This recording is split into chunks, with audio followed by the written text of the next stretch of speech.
Ate eyo nga tuvuddeyo bo abayizi aba siniya y'omukaaga okwetooloola eggwanga lyonna batandise ebigezo byabwe ebyakamalirizo okusinziira ku kitongole ky'ebigezo mu ggwanga ekya Uneb ebigezo bino bitandise bulungi.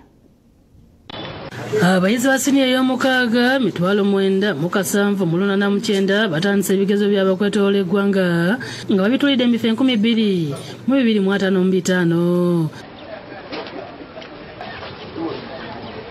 Abakulu b'amasomero bakedde ku poliisi ez'enjawulo okukwasibwa ebigezo ng'akulira ebigezo bya siniya Embalala Birungi Godfrey akuutidde abakulu b'amasomero babeere beegendereza nga abayizi babituula. Saba buli muntu yenna akwatibwako ensonga y'ebibuuzo yeegendereze nnyo ebibuuzo zisize national program twagala kufuna ezibu byonna mu bibuuzo amateeka mugeetegereze era mugagoberere. Ku masomero ge tutuuseeko okuli Mbarara High embeera ebadde nzikakamu nga batandika ebigezo.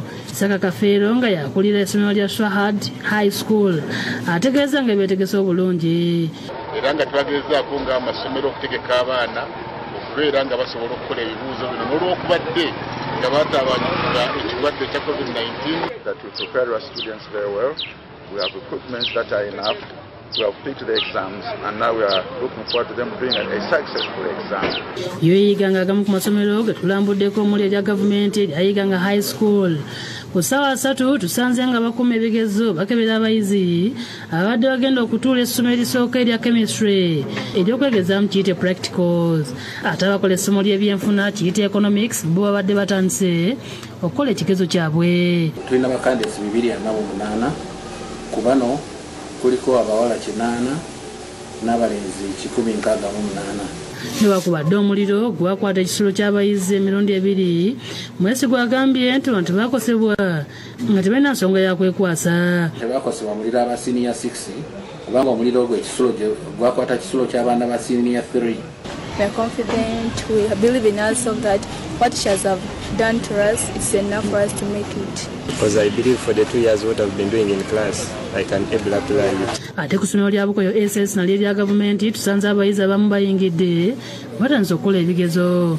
Akulira essomero lino Haji Juma Alisengawa ategeeza nga batuuzizza abayizi 9 nga nabo tebalina buzibu bwonna bwe bafunye mu bigezo. We registered 90 students at Bukoyo S.6 and all of them are around and they will be writing their exams. Ku ssomero lya God's Way High School e Kagoma abayizi tubasanze beteekera ebigezo ebya siniya ey'omukaaga. Ebbanga libadde ggwanvu nga tusoma tweteekateeka akaseera katuuse tukungule.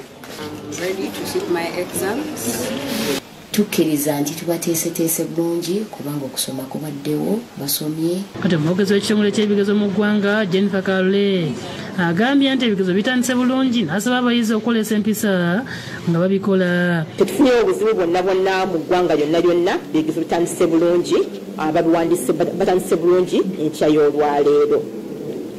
Zonna awamu tulina abayizi abeewandiisa bali 9,789 bano nga beewandiisiza mu centers 12,255.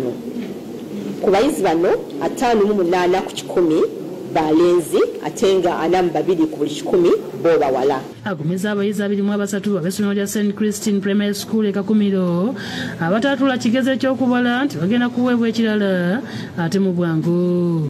Kuba nti abayizi bano embeera gye baalimu yali ya njawulo ne bakkiriza nti ekitongole kigenda kuddamu kiwe abayizi 23 olupapula olw'enjawulo nga lwabwe ku lwabwe. Kale neggulira eryo eri abayizi ba siniya ey'omukaaga batandise ebigezo. Ekitundu kyaffe ekisooka bwekityo bwe kitambudde tugenda kuwummulamu naye nkyakomawo n'amawulire amalala mangi g'otasaanye kussubwa mulimu ne gano. Bwe tukomawo mugabo Bukedde. Yaliko Minisita Ibrahim Mukiibi akaabye olw'abaagala okumusuuza ekibanja kye. Museveni tuyambe. Kyembalina kyo myaka na myaka.